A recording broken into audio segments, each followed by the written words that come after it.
Olá a todos, né? E no vídeo de hoje a gente vai falar sobre um tema que afeta, né, muitas pessoas nesse mundo moderno no qual a gente vive, que é a tal da ansiedade. Onde a gente vai explorar a ansiedade a partir da perspectiva da psicanálise para entender o que é a ansiedade, como que ela pode surgir, quais são as suas causas e como que a psicanálise ela aborda o tratamento dessa ansiedade. Então, tudo isso a gente vai ver nesse vídeo de uma forma resumida, tá? Então, para a gente começar, a gente tem que definir, né, o que é ansiedade. E na psicanálise, a gente vê a ansiedade como um sinal de um conflito psíquico, onde Freud, né, ele acreditava que a ansiedade, ela surge quando há ali um conflito entre o desejo inconsciente que foi reprimido e as forças do ego que acabam tentando controlá-los. Então, a ansiedade acaba sendo uma resposta a uma pressão interna que o ego ele sente quando ele tenta ali equilibrar as demandas do id, que são os desejos inconscientes, e do superego, que são as regras morais, com a realidade externa. E quando a gente fala de ansiedade, existem três tipos de ansiedade, que é a ansiedade realista, a ansiedade neurótica e a ansiedade moral. A ansiedade real é aquela ansiedade que está relacionado a um medo de uma ameaça externa. Por exemplo, um medo de um acidente, de uma doença ou qualquer perigo físico que seja real. A ansiedade neurótica, por sua vez, ela surge, né, quando os impulsos inconscientes do id eles começam a ameaçar escapar para a consciência. Então essa ansiedade é um sinal de que o ego ele está ali lutando para reprimir esses desejos que são inaceitáveis.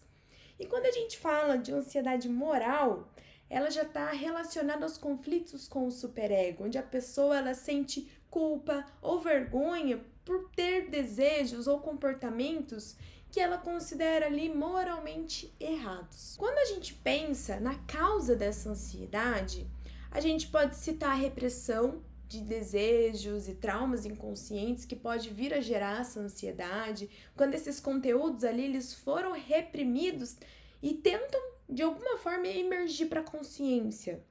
Experiências traumáticas também que ocorreram lá na infância, como negligência, abuso, abandono, também podem vir a criar, né, bases profundas para que surja essa ansiedade na vida adulta.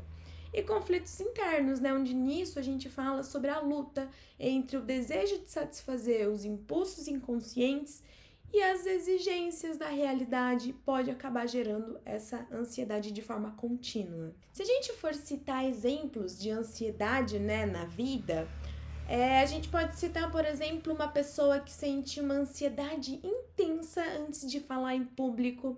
Ela ali pode estar lidando com um desejo inconsciente de aprovação ou um medo de ser reprimido, de ser rejeitado.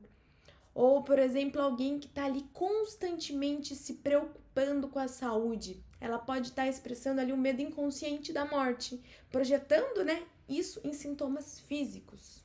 E quando a gente fala em como tratar essa ansiedade com a psicanálise, a gente parte do princípio da exploração do inconsciente, né?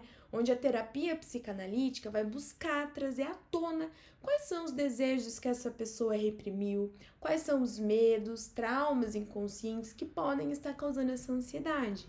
Então, através da fala livre, associação livre, da interpretação dos sonhos, o paciente vai começar a compreender as origens da sua ansiedade.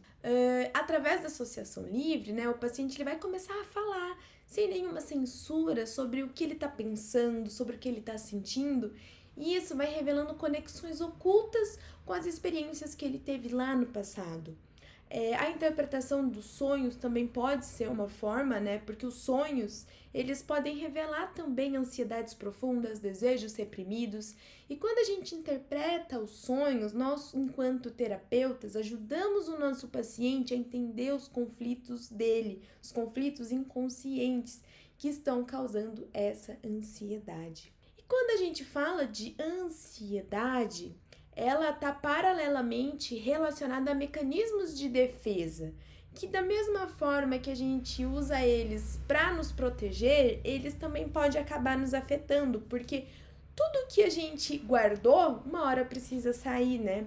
Então, um dos mecanismos de defesa que está associado com a ansiedade é a repressão, onde o ego ele tenta reprimir os impulsos ansiosos, empurrando para o inconsciente. Tem também a projeção, né, que é quando uma pessoa projeta seus medos internos em outras pessoas, em outras situações externas, e ela tenta ali lidar com essa ansiedade de uma forma inconsciente.